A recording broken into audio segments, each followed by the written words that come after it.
Hey sophomores, so this is the lecture on the Enlightened Phase of the French Revolution. Last class we talked about the causes of the French Revolution, so why people were upset and angry, and now we're going to get into what did they do about it. So just a heads up, as I've mentioned in class, that if this video is too long for you and you can't focus for the whole length of it, please take breaks, break it up into different chunks. I give you permission to do that. It is completely okay. So, I'm going to go ahead and get started. So the first thing that we need to know is that France is completely broke at this point with King Louis XVI and Marie Antoinette. The reason that France was broke is that King Louis XVI's father, King Louis XV, participated in a lot of wars. Wars cost money, and he wasn't very good at them, so he did lose quite a bit of wars and just a lot of money. King Louis XVI's grandfather, King Louis XIV, built Versailles, which, as you saw last class, was a completely extravagant, over-the-top palace that cost so much money. France at this point was completely broke. It was so broke that it was at the point where France was borrowing money from other countries to try and run its government. France was in debt. It owed money to other countries, and France was getting worried. They were like, we can't pay this back. We don't have enough money to do it. So what's going to happen is King Louis XVI is going to come up with a plan for how France can get more money. But his plan needed to be approved. What he was going to do was going to be a big change. He was going to introduce a whole new set of taxes. Now, his power was absolute, but he was like, people might not like it if I just say new taxes. So he was like, how can I get other people involved so that I can point some fingers at other people and not take all of the blame myself? The way that he did that was he called together a group of representatives from each of the three estates. So there are representatives from the first estate, the second estate, and the third estate. He called them together in a big meeting. And you can see a painting of the meeting down here in the lower right-hand corner. This meeting was called the Estates General. They called this because all three estates met like in a general meeting. Smart name. This Estates General had representatives from all three estates, and all of those representatives were there to vote on whether or not they agreed with King Louis XVI's new taxes. Here's the thing though. Each estate got one vote, which, okay, each estate gets one vote, sure. But that's actually a huge problem. We know that the third estate is 97% of the population. The first estate is 1% and the second estate is 2%. What is happening is that the first and second estate are being way overrepresented. When 97% of the population only gets a third of a voice in a decision, something's kind of wrong there. So what happened was representatives of the three estates, plus King Louis XVI, got together in this big hall. And King Louis XVI dropped this bomb that he was going to tax the third estate even more to help get France out of debt. So you might remember, the third estate is already the only estate paying taxes. And these are the poorest people, and they're paying all of the taxes. And King Louis XVI says, hey, I made some bad decisions with money. So did my dad. So did my grandpa. We're going to ask the third estate to pay some more taxes to help us out here. As you can imagine, the third estate was really, really upset with this. The third estate was like, I can't believe this. No, we will not get taxed more. We already can't even pay and keep up with the taxes we are required to pay. We're starving. And you want us to give you more money? No way. No. The first and second estates kind of looked at each other and they were like, oof, at least it's not us. They were like, third estate, fine, whatever. Yes, you can tax them.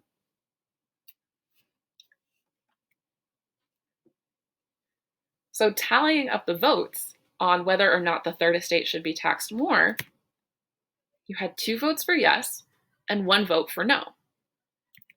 The taxes pass. At this point, the third estate is outraged. They are so mad. And they're like, this system is awful.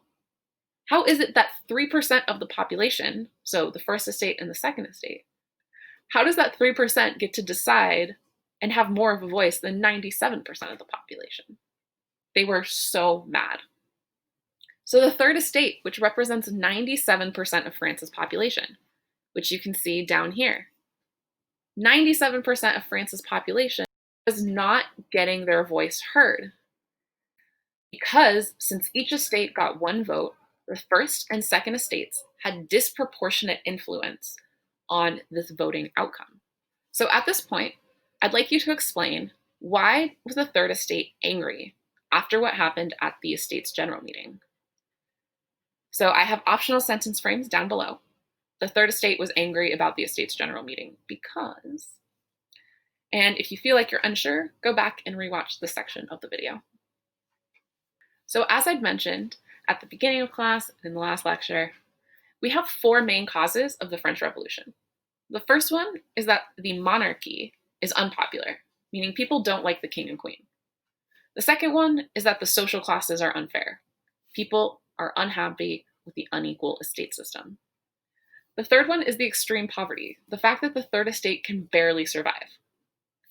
The fourth one is these new ideas about government. With the Enlightenment, people are hearing about new ways of governing, of forming societies that are fair and more equal. And people are hearing them in France. And they're like, these philosophers, Locke, Rousseau, Voltaire, they have these ideas that sound really good to us. We should maybe think about changing the way that our society and government works to be more like that. So those Enlightenment ideas were out there. People were hearing about these ideas, about equality, having a voice in governments, natural rights, ideas that Rousseau and Locke and others were putting out there. And the third estate was really having this light bulb moment. Let's make a change. Let's make a new government, a new society. We've got to do something. So they try and do something. There are attempts being made at change. The third estate, after the votes were counted and it was agreed that there would be new taxes on the third estate, the third estate demanded new laws and changes. They stood up and were like, this is unfair. We cannot do this any longer. At this point, the king kind of freaks out. He doesn't know what to do. So he just kind of like says, okay, let's talk about this tomorrow. And he kind of like shuts them down and says, we'll talk about this tomorrow. And the third estate is like, okay, we'll talk about this tomorrow. Everyone goes home, goes to sleep. What the king does is he secretly makes plans with the first and second estate to come back to that hall where they met, but to come early. So the first, second estate, and the king met really early in the room where they were making the decisions. And the king was so freaked out about what the third estate was asking that he locked the door before the official meeting time. What the king did was he literally locked out the third estate from the estate's general meeting. He was acting like a child. The third estate is outraged. Again, they're like, how could this happen? This is so ridiculous. And they kind of all look at each other because they're locked out. And they're like, well, let's just go and make our own meeting. So what they do is they walk around Paris trying to figure out a place where they could meet. The problem was there was a lot of people. So it was a hard time to find a space that could accommodate hundreds of people. Here's what they find though. In France at the time, tennis was really popular, but back then it was indoor tennis. And they find a tennis court that fits all of their third estate representatives to the estate general. And they all go in there and they all start giving speeches and declaring that they want change, that the system needs to change. And people are all emotional and just like so excited by all of these new ideas. They clap and cheer and decide that yes, things have to change now. What is starting is a revolution. We've talked about the word revolution before. Changing government to a new system. And often it's going to use some violence. But we're not yet at the violence part. We're still at the part where people are excited about change. So what we're entering is the official start of the French Revolution. And this is going to be called the Enlightened Phase. The reason why is that it is very influenced by Enlightenment ideas. So at this point, the Third Estate was locked out of the Estates General Meeting. They went and started their own meeting and got all excited about change. Then they start to realize, we're kind of going really out of the box here. Like, some of these ideas are really crazy. They started to think the king might not be super happy with these ideas. So the Third Estate is really worried that the king is going to try and get payback. They're worried about the king's retribution. They're worried the king is going to do something against them. And the Third Estate says, we need weapons. We need to arm ourselves in case the king tries to hurt us. So the Third Estate is kind of like, how are we going to get weapons to defend ourselves? And one place in Paris where there are a lot of weapons is this old prison, which you can see the picture in the lower left corner. It is called the Bastille Prison.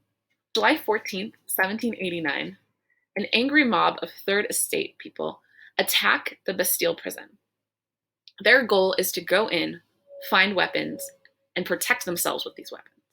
Now, this wasn't just any old prison. This was the king's prison, meaning that this is the place where he would put anyone that he just didn't want to deal with. So this really represented the monarchy. This prison that they saw, when they went in and broke in and started stealing weapons, it didn't just represent a way to get weapons. It represented them fighting back against the monarchy. But also, it got them some weapons. So they're kind of happy about that. At this point, the Third Estate is armed with weapons. And they're ready. They're like, we're going to make a change. To eat anymore. So you had a bunch of people who were angry and who were armed. And they said, we need to go after the king. What happened is a group of women who were angry marched from Paris 13 miles to Versailles. You might remember Versailles is where the king lives. These women were angry. They were angry at the king for trying to tax people more. And these women were also angry at Queen Marie Antoinette. They said, you are a woman. You should understand how hard our lives are. You should fight for us. But instead, you're in your castle drinking and gambling away our tax money. They were angry and they wanted to do something. So these women took the weapons that the Third Estate had gotten from the Bastille and walked all the way to Versailles.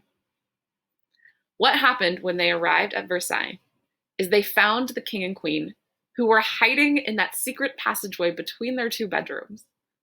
They found them and, using weapons, forced them to come back to Paris with them as hostages. They said, you're in Versailles. We're going to take you back to Paris and we're going to watch you in Paris. Make sure that you don't do anything that you shouldn't be doing. This is amazing. The Third Estate now has the king and the queen as hostages that they've taken back to Paris. And they're starting to feel empowered. They're starting to feel as if maybe change can actually happen now. Now, just a thing to note. When the king and queen were taken as hostages to Paris, the place where they were kept was actually just another palace. So it wasn't much of a prison situation, more of a, you're just going to go to a slightly smaller palace and still have all your servants and stuff. But they were there as hostages. They were there because they were forced to. So they still didn't feel super great about it. At this point, the Third Estate is ecstatic. They are in charge now. They have the king and queen, and they can start to make some real change. One of the places where they write down all of their ideas for change is called the Declaration of the Rights of Man. One of the main overarching ideas that is written into the Declaration of the Rights of Man is this idea of liberty, equality, fraternity. Liberty, freedom to do what you want. Equality, everyone is the same. And fraternity means brotherhood. So understanding that everyone is human. These are ideas that really come from Locke. We can already see that the enlightened ideas are really influencing the Declaration of the Rights of Man. Now, the Declaration of the Rights of Man is actually a very long document.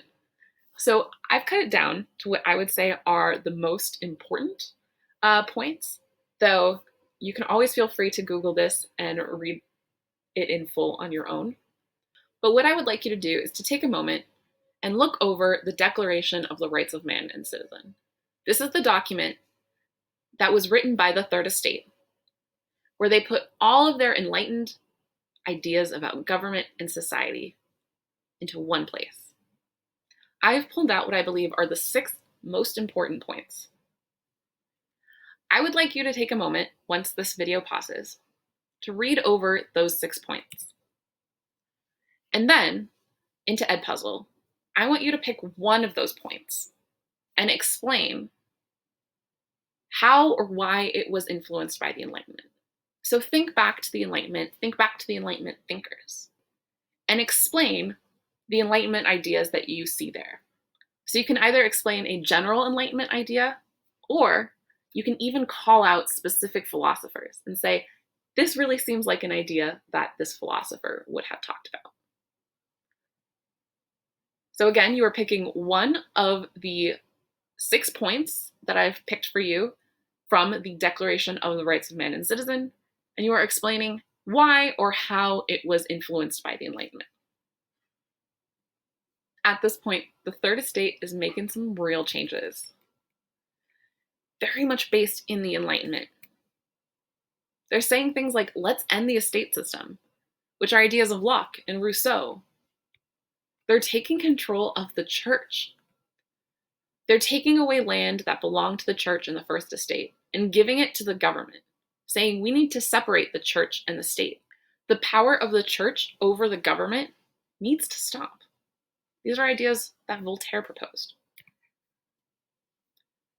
And they also said we need to have power split up between people. We can't just have one absolute monarch. It's not going to lead to good decisions.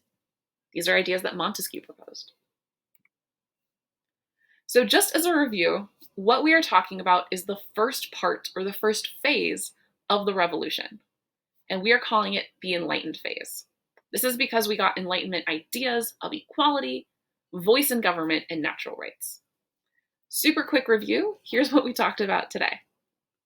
First things first, the Third Estate broke into the Bastille prison because they were angry about the estate's general meeting, where their vote didn't count. At the Bastille, they got weapons.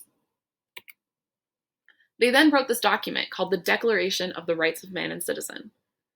This says that there are enlightened natural rights that France will respect. And women took King Louis and Marie Antoinette hostage, bringing them back to Paris and watching them. So this is the Enlightened Phase, because there are enlightened ideas involved. So for the third question, you are going to be picking one question to answer. So as you can see, there are 3 different options that you can pick from. You are going to pick one of those questions and answer it based on your knowledge. So the 3 potential questions you could pick: number 1, what happened to the king and queen? Why did that happen? Or you could pick number 2, which says, what kind of changes were made in France? Or you could pick number 3, why was it called the Enlightened period of the revolution? So pick either 1, 2, or 3 and answer that.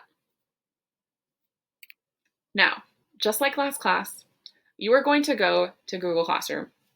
You're going to open up the period of modern European history ICAP that you have me for. And you are going to open up the causes of the French Revolution document. So you will finish the causes of the French Revolution before your next MEH class. So that means that this is due complete On Monday, if you have me for first period, or if you have me for fourth or sixth period, it's due on Tuesday. My last question is, what are you finishing for next class? Once you've done that, you're all done, and you are now going to go to the Google Classroom assignment and work on that. If you have any questions, please send me an email. Thanks all, and see you next week.